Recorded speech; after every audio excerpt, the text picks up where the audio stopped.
Well, hello, everybody, and welcome to this HCTalk podcast. As always, I'm your host, Lance Gormley, and our guest on the program today is Mike Ballinger, who is the owner of The Hanging Leaf. How are you doing today, Mike? Man, I'm okay. Taking it day by day right now. Kind of slow. Well, in full disclosure to the audience and everybody listening, I've known Mike for a very long time. We were actually really good friends. I don't remember exactly when it was, but it's been a few years now that Mike endeavored to open up The Hanging Leaf, which is a CBD shop, for lack of a better word, correct? CBD, yes. Okay, so anywho, most of you, I'm sure at this point, have heard of what's transpired. Well, actually, as of yesterday, October 1st, there was quite a few different raids that took place on many of the business owners or shop owners that have businesses such as yourself. Is that correct? Correct, yes. Okay. So upon hearing this and knowing some of the backstory and having conversations with you about your product lines and what you do and what you sell, et cetera, okay, your business, I will have to say in full disclosure, I don't use CBD. I don't partake in that. That's not my thing, okay? But that doesn't mean that even though Lance doesn't do that doesn't mean that other people don't do that and that you're not well within your right to be able to have a business that sells CBD products, okay? So anywho, on this note, and seeing that this information and news had come out, it really didn't set well with me. Regardless of how you look at it, it didn't set well with me. And I just wanted to have Mike on the program to talk about his personal experience, because as of now, I have not seen or heard any news that has come out that tells the story of the individual business owner.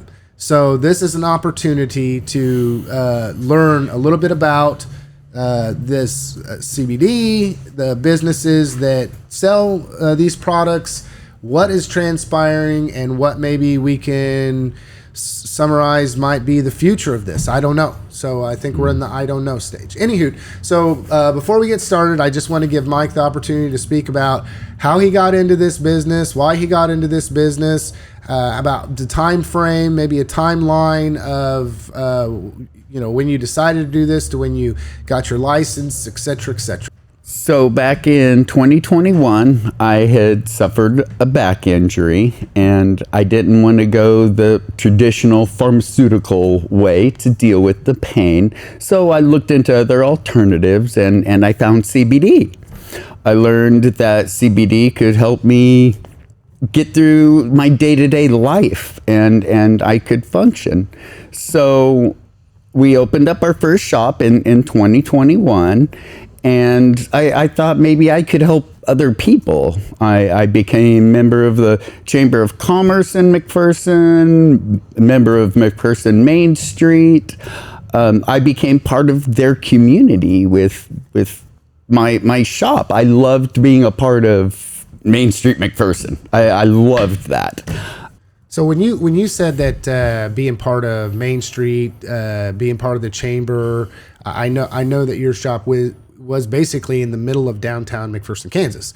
Yes. So with that being said, there's got to be, and with all the stuff that's happening right now, my question becomes, what kind of process did you have to go through to become a? Surely there's licensing and permits and things that you had to pull.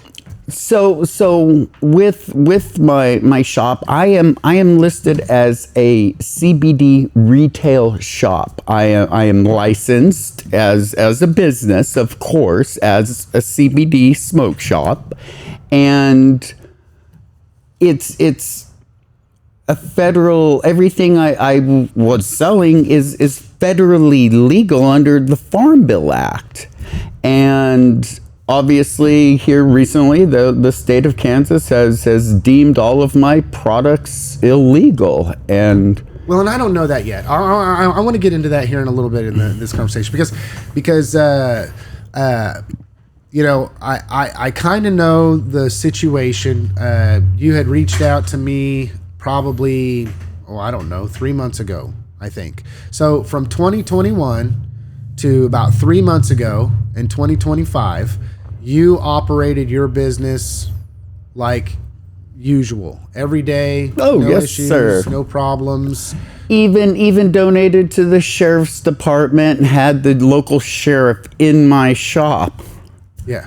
No. To support law enforcement. To support law enforcement. And I know that Yes. you've supported school programs and all this, and that you, by all intents and purposes, were a legally law-abiding citizen that was operating your business with all the required permitting, licensing under what would be considered a legal business. Business, yes. Yes. Okay. Yes, sir. Okay. And then what was it? A few months ago, it appears something had changed.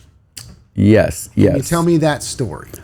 We received a letter from the county attorney with her opinion that everything in my shop was illegal, pretty much.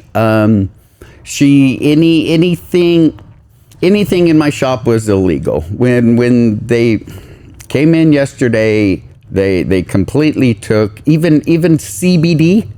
They took my CBD. And that is, again, there's no psychoactive cannabinoids in CBD, people. Okay, so let's explain this. Okay, so you establish your business for not only personal reasons, right, to help other people, but to be a business owner, to make money and pay taxes and contribute to the community, the whole thing. This went on for years, perfectly fine, with no knowledge whatsoever that what you were doing in any way, shape, or form was illegal. Like, maybe some people didn't agree with it, right? But we have, liquor stores on every corner, and I don't agree necessarily with just unlimited accessible amounts of alcohol, copious amounts of alcohol. There's no limit on, how much alcohol you can buy. You can go buy as much alcohol as you want and go drink yourself to death in your basement. But what I'm saying is you, for all intents and purposes, along with all of these different organizations and businesses, whether I consume or don't consume, are not doing anything wrong. No, sir. And if you were doing something wrong, would you not? I mean, I know you might. You're not like really the kind of person that's like, hey, I'm going to go out here and start my shop and I'm going to sell an illegal substance to somebody so I can get into trouble. No, you know my past. You know my past. Of all people, I've told you my past. And no, I have been an upstanding citizen, part of the community. I've been in Kansas 30 years. This is home. Yeah. Kansas is home. And I thought I'd found my spot. Yeah. And obviously not. So okay. So you receive a letter in the mail. Because I want to get a timeline here. Okay. You receive a letter in the mail that says, in the opinion of the county attorney, that what you are doing is, or the products that you're selling are illegal. Correct. Okay. So then from there, what did you do? Did you reach out and try to get legal advice? Did you start having? I mean, because if somebody sent me a letter and said, "Hey, what you're doing is in my opinion illegal," I know what I would do is I would start picking up the phone, beating the pavement, saying, wait a second here, right? How can I be completely legal 1 minute and the next minute I'm not legal? I'm not. So when I did receive the letter, of course, I do like any good citizen, you call legal services. And after calling 14 different cannabis expert lawyers, all of them told me the same thing. Call me when they arrest you. That's all they said. They said, I explained the situation. They said, I don't know. Call me when they arrest you. Well, I don't want to be arrested. Right. I'm like, if something that I'm doing is wrong, just tell me and I'll stop doing it. And I'll stop doing it. Yes. So according to the letter, her saying that all THCs any sort of THC is illegal. So I had gone through and pulled everything off of my shelves that was any Delta 8 things, anything that I thought was under these guidelines that she had sent me, and they still came in and shut me down. Okay, so shut me down. So explain a little bit here. So you're in this situation. You have received a letter. At that point in time, you go above and beyond to try to comply with whatever state and federal laws in order for you to maintain your business, right? If there's something that somebody tells you, hey, you're in business, but this product that you're selling is not in compliance, so you remove the product that's not in compliance, because obviously you want to be in compliance.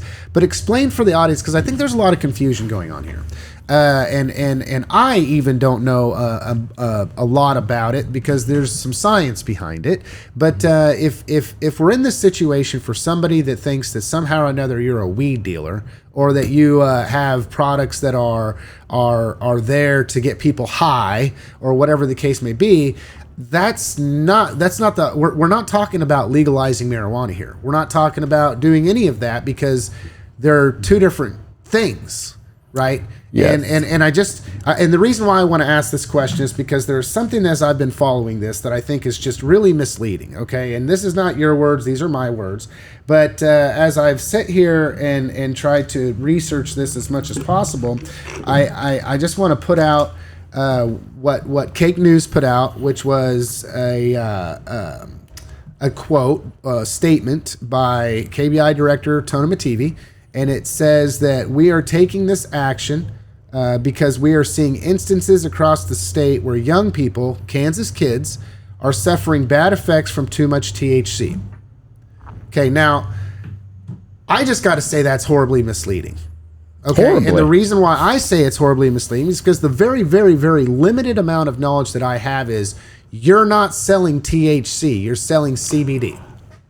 So when I'm selling a form of THC, I am selling a form of THC, but again, the Farm Bill Act states a product has to be under 0.3% of Delta 9, which is a cannabinoid, the psychoactive cannabinoid, by the way, that's in the hemp plant. It has to be under 0.3% Delta 9, which, again, all of my products are.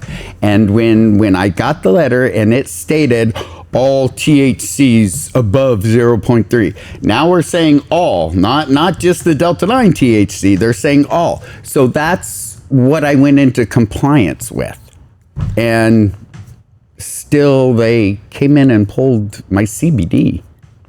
So stuff that doesn't even have any. Oh, no THC at all in it. They took So, okay. So I understand this correctly. You have CBD, which has absolutely 0% THC in it because it's CBD. Right, it does not have the psycho. You have what do you call it? Okay, correct, so the psychoactive cannabinoids. CBD does not have the psychoactive cannabinoids that Delta 9 has. Okay. So, but then there's also a product that has a very, very, very, very limited amount of THC in it. Is that what you're saying? Of Delta 9 THC, okay. Correct. So if you can't help me understand the difference between what somebody would think is a marijuana, right, which is a high percentage of THC, because that's what it's all about. It's predominantly THC, versus a Delta 9. What is When Delta 9 is a cannabinoid, okay, it is, when we talk about hemp and marijuana, we're talking about a family. We're talking about the cannabis family, okay? There's two plants in this family. They look the same, they smell the same, right? It looks like a CBD, looks like a weed field, but it's not. Unless you have experience between the two of them, I can pick out a CBD plant. I can tell the difference between my products and marijuana.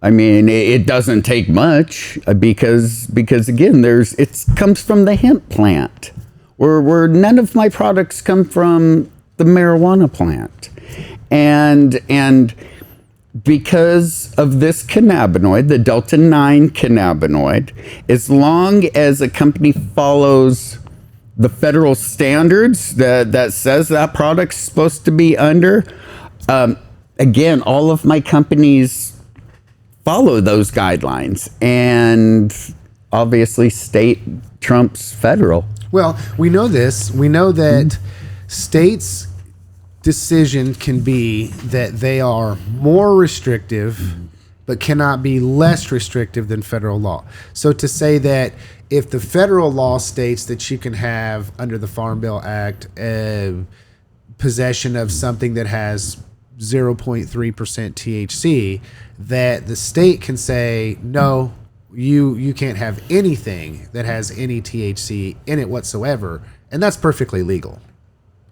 Correct. Just like if the federal government says you can sell alcohol, okay, that's up to 6% volume of alcohol, then that's fine. But the state can come in and say, no, in the state, we want, no more than 3.2, but the state can't come in and say, well, we want 10.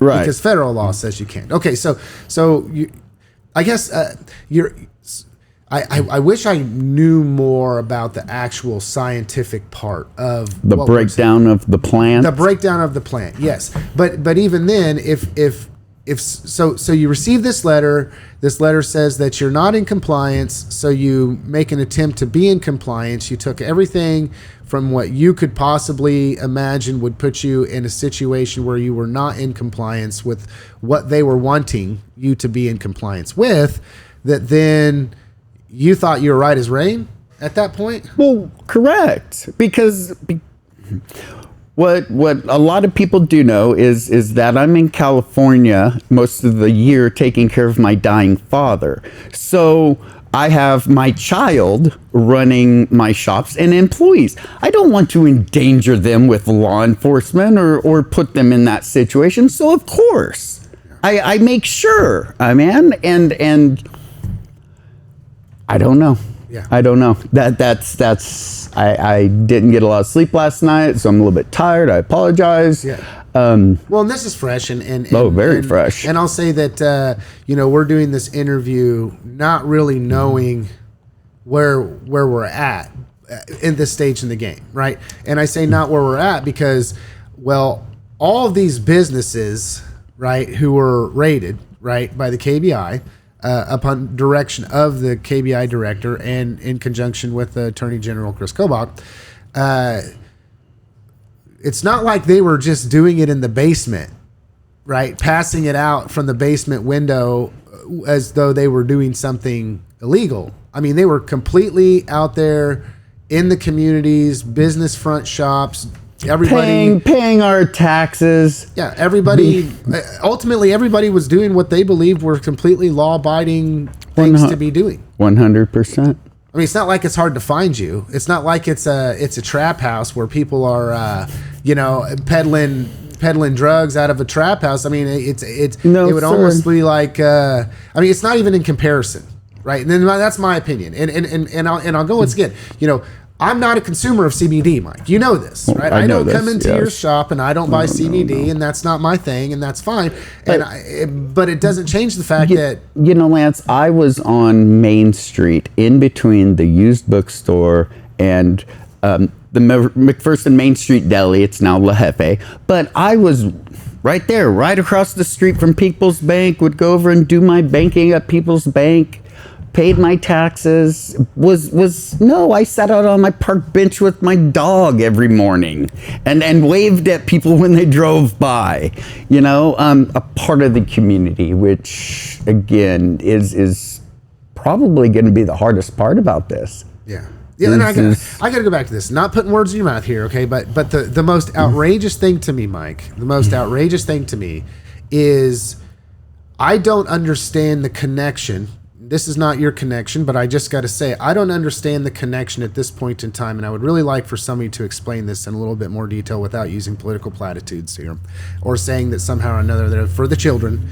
How is it that there can be a connection made between children that are obviously getting their hands on an illegal substance, consuming that illegal substance to the point of having issues, right? Which in many cases we could say across the board is about anything. But we're not talking about your company or any of these businesses going and selling these products to people who are under the age of 21, because that's illegal to do that, right? Correct. And they do spot checks for this type of thing. So to say that somehow or another, if the connection that we're making is that because children under the age of 21 or people under the age of 21 are having complications from overusage of THC, similar to children that are having complications from using too much alcohol, or children that are using an illegal substance of some kind, that is not apples to apples, in my opinion. Once again, I know I'm interjecting here, but I'm trying to figure this out as well. And for the audience, I'll just say this, because Mike is my friend. When he received this letter, we talked briefly about it. I reached out to my local legislators and I wanted to get clarification on how is something that was perfectly fine and legal to do before, to where these people are all business owners, all tax-paying business owners. There's already laws that say that you're not allowed to sell to somebody under the age of 21, and there's consequences for that. So just coupling it all together. Then there was a question that was sent over to the Kansas Revisor's office for clarification about this. So they did their due diligence and said, I'm not sure. Here, let me do this. I received that back. I forwarded that over to Mike, and we had a conversation about it with, once again, coming to the understanding that what was transpiring was not illegal. Correct. Unless of course, and it was one thing that we could not put our finger on, was whether or not that the law had changed. Correct. And if the law had changed, shouldn't somebody come in and say, "Hey, Mike, the law changed"? I mean, technically, I mean, let's talk about this. Okay. I mean, but technically, not necessarily. I mean, that's kind of media's job. But when the government goes in and says, "Hey, like recently they passed a law that said that you have to move over for vehicles with flashing lights as you're passing them, right? To decrease." That's just totally off. But we'll just call it. It is what it is. If I'm driving by somebody and I don't get over and I get pulled over, just because I did not know that wasn't a law, does not mean that I'm not responsible for that. Correct. So I mean, but it gets really difficult here because, and I'm monologuing, and I want to pass it back over to you because, I'm a government watchdog, right? I want things to be ethical above par, and I'm really seeing something here that I'm not thinking is being fully transparent and is somewhat frustrating to me. So I've got to pass it back over to you. Tell me about October 1st. Well, October 1st, I got a call from my employee, and he said they handed him a search warrant for our premises, and he gave the phone to the detective, and the detective explained to me that my products aren't in compliance, and I explained to him, I think I am, and he explained to me, well, no, you're not. And they said, don't bother coming up here, we'll call you when we're done. And then, of course, but there's more to this, okay? What were some of the things that I said something on a social media post to garner more information, and there was some likenesses between these places which were having to do with, I don't know. I look at it as unethical behavior, but what were some of the things that really made you question what they were doing? Well, they turned my security cameras around and unplugged my router, and, even my employee says the DA was, or the county attorney was actually there on scene also, which isn't illegal, but you know, a little unethical. Yeah. Just a little unethical. Yeah. Yeah. Well, and this was the same across all board. I mean, everybody experienced this. Everybody experienced the same. Turning of the cameras, yes. From what I hear, yes. Yeah. Yes. Yeah. So, with this being said, was there other information that was communicated to you by any of these individuals in any way, shape, or form? No.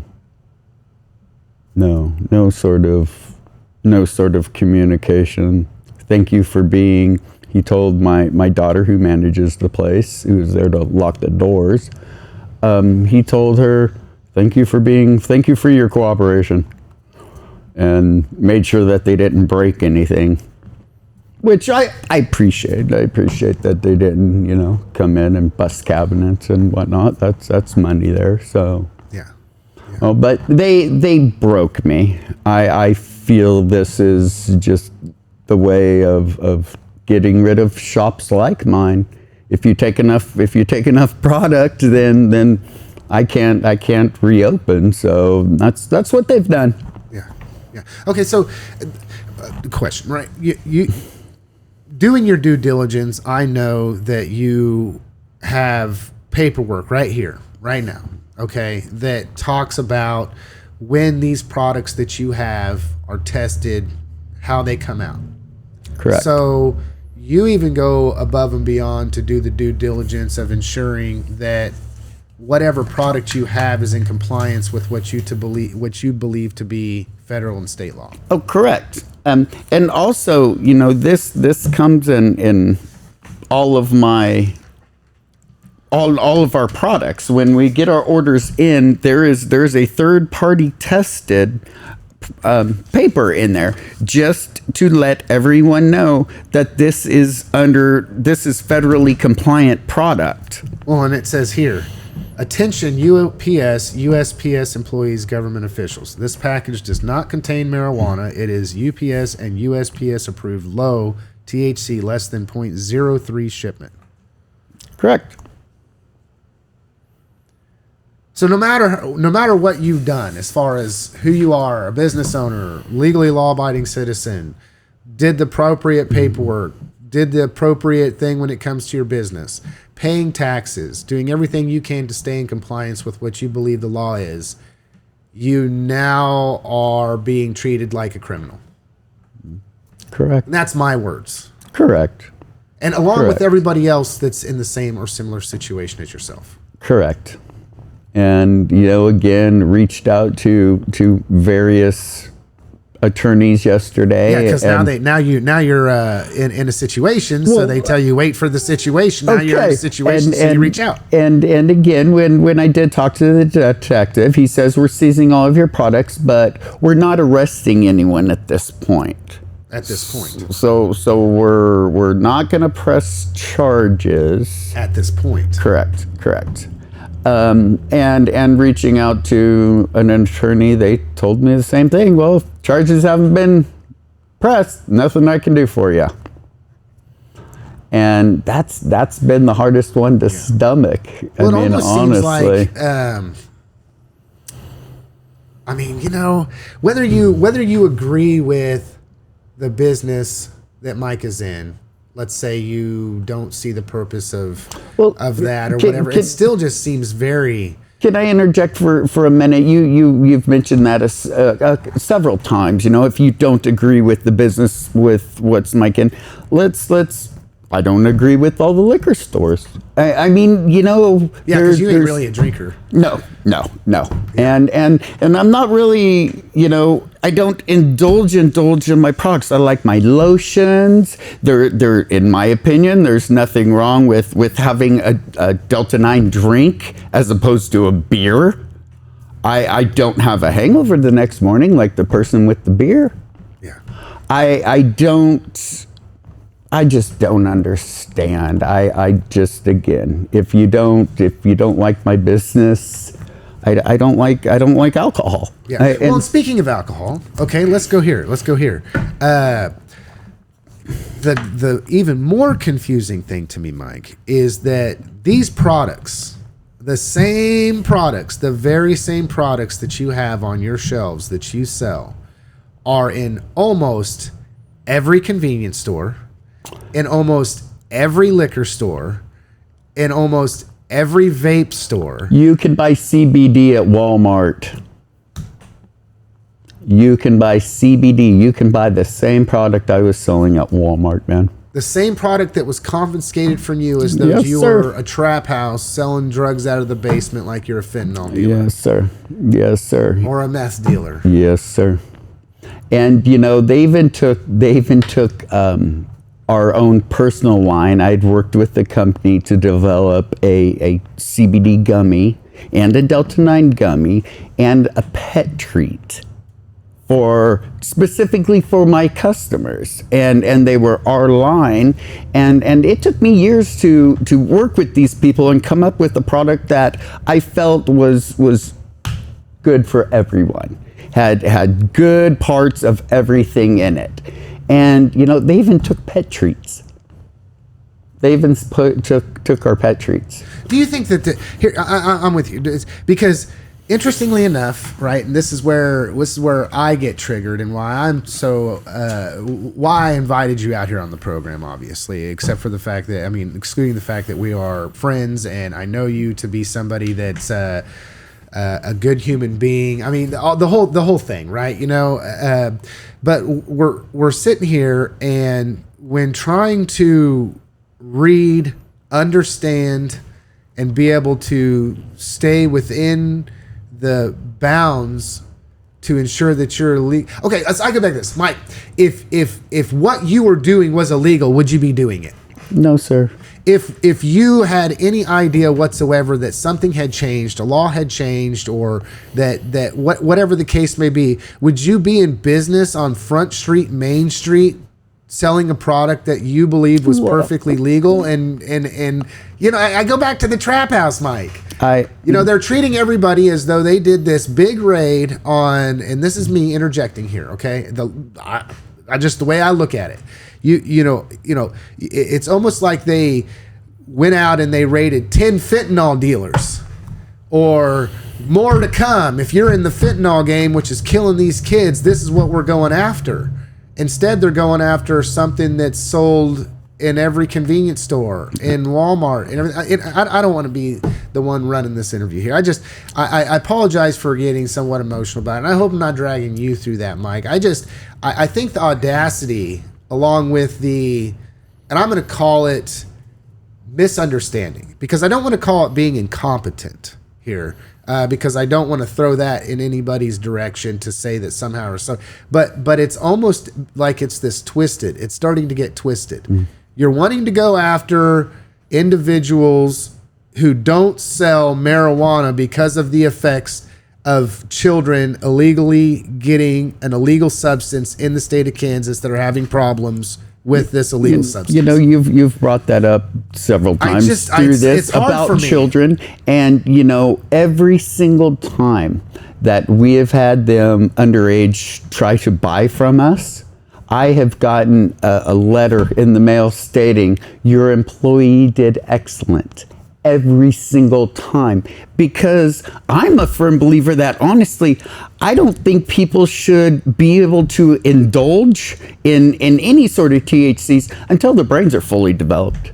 Yeah. To be totally honest, we've talked about this. Yes, like you are 100% on board with the most recent increase in the ability for people to be 21 to consume nicotine. Our children's brains need to be fully developed.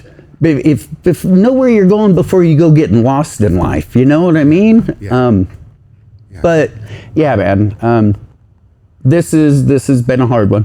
Yeah. That's all I can say. And supposedly there's still more yet to come. Yes, sir. From what is, so nobody actually knows what's going on here at this point in time. So can I just ask you a personal question, Mike? Talk to me. Where are you going from here? You know, Lance, I don't know. This job this business has enabled me to be able to spend time with my dying father and to take care of him. And that's gone now. I'm going to have to end up putting him in a home so I can come back and get a job. I just don't know what to do. I just don't know what to do, Lance. I honestly don't. And this comes after you started out a business, ground zero, like any small business owner, with no clientele, with nothing, and built it to a place where it could be established to be able to pay taxes, to be able to support your family. Be part of the community. Being part of the community was probably the best part, and the part that hurts the worst. I mean, honestly.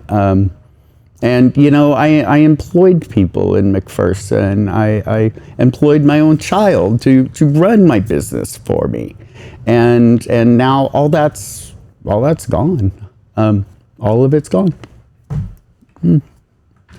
I got to say, I you know, people know me and they know that on many occasions I've made being involved in government very, very, very, very important, not only in my life personally, but in everybody's lives, to be paying attention and voting and understanding and watching and being involved. And the reason behind this is because government affects every aspect of your life in every way. Yes. And this is a prime example of, I just keep going back to the fact that you're a legal, law-abiding citizen. You opened up a business doing everything that you were supposed to be doing, licensing it, doing everything you were doing to stay in compliance with what you knew to be federal and state law. And then all of a sudden, one day, 4 or 5 years down the road, you're now criminalized. Correct. I don't know what else to say here, Lance. This has been devastating. I mean, you know, I had to leave my wife, who's my other business partner in this, and I had to leave her with my dad and jump on a plane, come out and to deal with this. And, you know, I don't know. The two of it's a lot. So yeah. We will see. It's in God's hands. Yeah.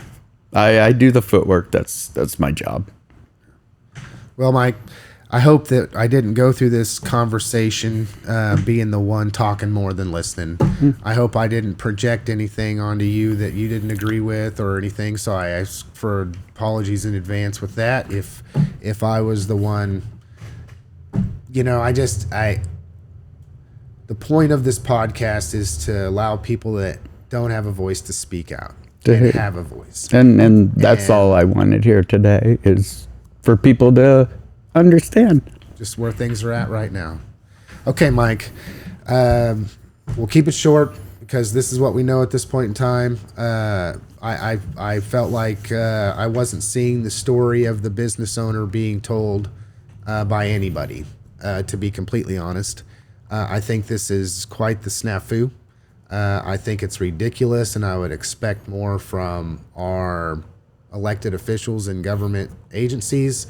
Everybody knows I'm 100% pro law enforcement, so nothing that I said throughout this podcast is a knock on any law enforcement officer in any way, shape, or form. I'm 100% pro law enforcement. I love our law enforcement. They've got my back. I hope. Yeah.